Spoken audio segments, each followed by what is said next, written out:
Live, it's the Bison Football Show. Valley News Live and Gate City Bank present the Bison Football Show with head coach Chris Klieman. I know there were a lot of people maybe at the beginning of the season were concerned whether or not that run would continue. Actually, I said last season, and I said at the beginning of this season, I thought it would. As fans, I think you're as good a fans as there are really in the country. You do a great job in terms of supporting your team and your program. Coastal Carolina showed great respect to NDSU in the post-game press conference, and right back at you, Chanticleers. NDSU got an A-plus effort from Coastal, and the Bison once again found a way, and the Bison are one of just 4 teams still dancing in the FCS playoffs on the road to Frisco. We welcome the head coach, Chris Klieman. And, Coach, talk about Coastal. They played very well, had a great game plan, and that's what you expect in the playoffs, I'm guessing. Yeah, it really was. And they'd been in here before, especially the quarterback, and I think a lot of people got a chance to see how special a player he was. Exceptional wide receivers, a really good running back. And they had a great plan for the Fargo Dome, and I was really pleased with the resolve of our guys to find a way in the fourth quarter to get a win.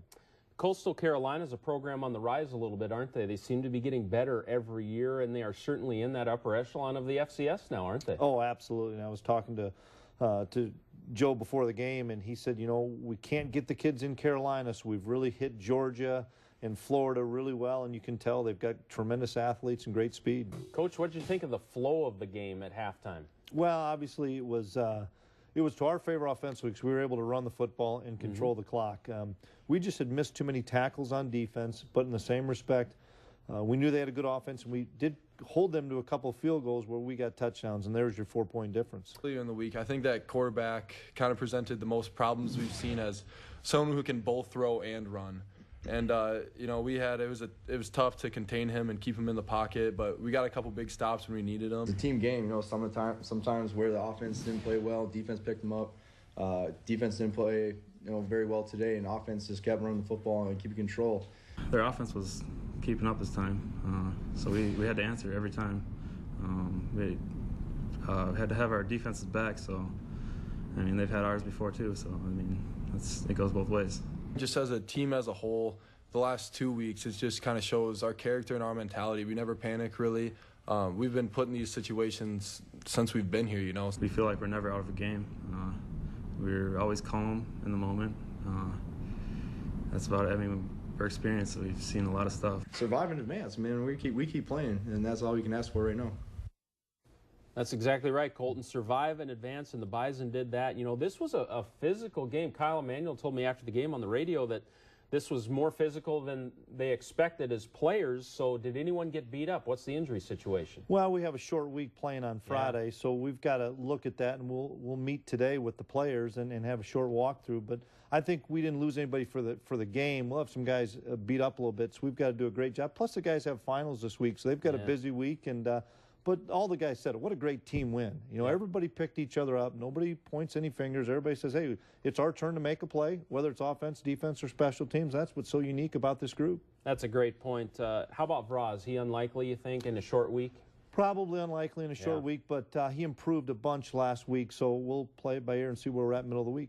Let's talk about this fullback dive. I love that play. It's old school football from back in the 80s. Those teams that ran the options used it a lot. You have not used it much, but it worked in this game. Well, we did. We saw Furman really give Coastal Carolina some problems, and then we went back and looked at our notes from last year when we played Furman, and I said to Coach Polisic, we had problems, especially if you just don't run the fullback very often, for somebody to try to prepare for. And I think Tim called it twice and 2 critical times, and we gained really good chunks of yards on it, and we'll probably keep in the game plan. Yeah, I like it. You know, at the end of the day, I don't think about, you know, my individual runs or anything like that. You know, at the end of the day, I was still pissed off because we were in that. It was that close of a game. So, you know, it was a good one. It was a fun. You know, I'm happy that it helped us win, and you know, getting ready for next week.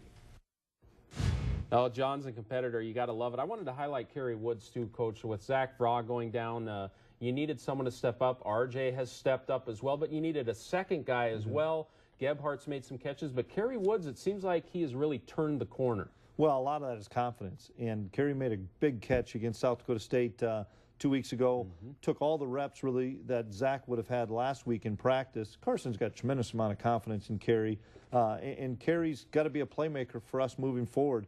Helps when we have our tight ends back and healthy as well. So, you know, even though we don't have Zach, other guys are stepping up and doing a great job. Let's talk about the special teams a little bit. It was such a shakeup this week with the quad injury with LeCompte. That impacts kickoffs. So Barney had to kick off. Then he had to go back to LeCompte, and the punting was impacted initially. He had an 11-yarder, but then he rebounded. It really impacted a lot of parts of this game, didn't it? Well, it did, and it impacted us in practice because we had different. Yep. We had Kyle punting for a day at practice. You know, we had Andrew Smith punting a day at practice, and then Barney was kicking off. And we'll probably kick Barney this week and punt Ben, but we've got to do a better job just shoring up our coverage units. And you'll see guys like Hegel, and Hegel was on kickoff after the long. We'll see guys like Hegel and Kyle and Carlton as we move forward, probably as we play this weekend. Yeah, because Sam Houston definitely has some athletes, good return guys as well, so that'll be another big part of this week. We're going to talk about the receivers coming up. There's some good youth in the receiver corps, guys that are redshirting. Plus, we're going to get to meet RJ a little bit more, meet this true freshman who's making plays. Stay with us. Welcome back to the show. A phenom has been born. Freshman receiver RJ Urzendowski became a household name in the playoff win over South Dakota State. He's a go-to guy now. The true freshman is having a huge year. He is very unassuming off the field, so in this week's Olaf Anderson Construction feature story, we went deeper with RJ in regards to what he is like off the field. Urzendowski's speed, hands, and awareness make him a major threat for the Bison offense. He packs a punch and delivers when his number's called, which might only surprise you when you meet the quiet, self-proclaimed chill freshman in person. Pretty a laid-back guy, and outside of football as well. Don't get too intense and too uptight about things. According to high school teammate Easton Stick, that's just how he's always been. What you see is who he is. I mean, he's not trying to hide anything from anyone. He's a quiet guy and works hard and is competitive and does all the right things on and off the field. The two Creighton Prep football stars lit the high school scene up in Omaha, Nebraska. Urzendowski holds state records for career receptions and receiving yards.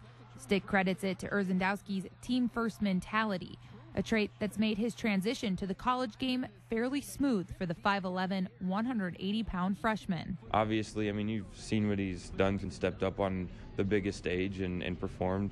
He's smart and understands that, you know, by doing the little details, you know, he's going to be able to make big plays. And big plays he has, but still other weeks, the offense is looking elsewhere. Still, Urzendowski is ready, and it's his business-first focus and even-keeled demeanor that keeps Carson Wentz coming back to him. RJ Urzendowski, the true freshman from Omaha, has a first down up to the 36. He shows no emotion. And for a true freshman, that's actually huge. He adds another dimension to this offense. You know, we missed losing Ryan Smith last year. We were all like, okay, where are we going to go with this slot position? And RJ has done a tremendous job this year, and I'm thrilled to get to work with him another year. 25 receptions, 4 touchdowns, and over 500 yards receiving. As a true freshman in arguably the most physical conference in the FCS. He has the second most receiving yards on the team, just behind senior Zach Vraw this season. But you won't hear Urzendowski saying much about it. In fact, he says the only time you will hear him get riled up is on Sundays. I'm a huge Panther fan, so that usually comes out in their games. I get more emotional in those games than I do in my own. And a number Bison fans feel rather passionate about. Urzendowski is well on his way in representing the 1-6 with the same star quality Brock Jensen did at NDSU, even if he won't get as visibly excited about it as the fans do. For the Bison Football Show, I'm Beth Wool. Going to have to ask him about that one. RJ, Carolina Panthers. Yeah. Wow, how about that? Hey, when you're recruiting Easton Stick and RJ, these guys lit up the high school scene down there. And Omaha Creighton Prep's a big school. Just what did you see in RJ specifically? Well, we saw RJ at camp, and he did such a great job at our summer camp when he was going into his senior year that we offered him a scholarship after that camp. But it was fun because we got to see him going against like Jalen Allison, who was in our camp as well. And he's so competitive. His demeanor actually helps him this time of year in the playoffs. because he doesn't get too hyped up. He's just nice and relaxed and just focuses on the details of the game plan. And obviously, he's a huge part of our offense right now. I wonder how comfortable it makes RJ feel having Easton here, too, having both of them here. I suppose they're good friends. They sure are. And I think there is a comfort level that they can lean on each other, especially in this freshman year, which is a tough year. Yep, no doubt. In this week's Peterson Farm Seed Future Crop of Bison, we stick with the receiver theme. The Bison are just fine at wide receiver for the near future. Kayvon Hawkins is a name to remember. Mature, coachable talent out of the Twin Cities. The Robbinsdale Cooper product says he is still adjusting to the length of the season. I think the biggest adjustment for me has been like practice-wise, like my body durability, because in high school I would have been done at this point, but right now we're almost halfway through December and I'm still playing football, so my body's kind of like starting to shut down, but I'm trying to force it to stay in there. I think that'd be the biggest adjustment that I've had to make so far. Coach, this kid's a talent, isn't he? I know you like him. I see your eyes light up when you talk about him. Tell us what you like about him. Well, he's a physical receiver. He's got tremendous hands. He's extremely competitive. Another guy that came to our summer camp that just lit it up for a couple of days when he was there, and we knew he would be successful. Tremendous leader, too, and does a great job in the weight room, leading a lot of our freshmen, and he's got a really bright future. I think he might be another one of those guys that everyone says, another Twin Cities product. Where did they find this kid a couple years from now? It'll be fun to watch him. Coming up, Sam Houston State, the old Bearcats with a K. We're going to see them again, and we know them very well. We'll preview it. Stay with us. Well, in 2 of the 3 titles, the Bison beat Sam Houston State, so the Bison are very familiar with Sam Houston State. With that said, however, Coach, the Bearcats are way different. They have a new coach. A lot of the familiar names that Bison fans got used to during those title games are no longer there. They're a much different team, even though they have the same old helmet here. Yeah, a lot of our fans know him because we've played him in 2 national championship games, but Casey Keeler's now the coach. He was a long-time, really successful coach at Delaware. He's come in, he's got a new system, so it'll be a little different offensively and defensively. They've got an awful lot of transfers. They have an awful lot of talent on that team, and they started off slow, which is maybe typical of a lot of teams that have a number of transfers, but then once those kids gelled, they've had a lot of success. And they've won tough playoff road games. 27 transfers. I counted 27 transfers, so they do have talent. What do you think of the short week? Well, I like it, honestly. I know that it probably benefits us because they were flying home last night, and we were already at home, and then they've got to fly in 3 days to get over here, and we've got another day to prepare. And being in a night game, we'll utilize all of our time, even if it's a walkthrough. But it's a big week. We've got finals. We've got a number of our seniors graduating on Friday, and we've got a heck of a big football game in the Fargo Dome. Yeah, I love those Friday night games, too. Friday night, 7 o'clock, ESPN2, national television. The road to Frisco continues. One more game. Enjoy it, Bison fans. We'll recap it next week. Stay with us, and have a good week.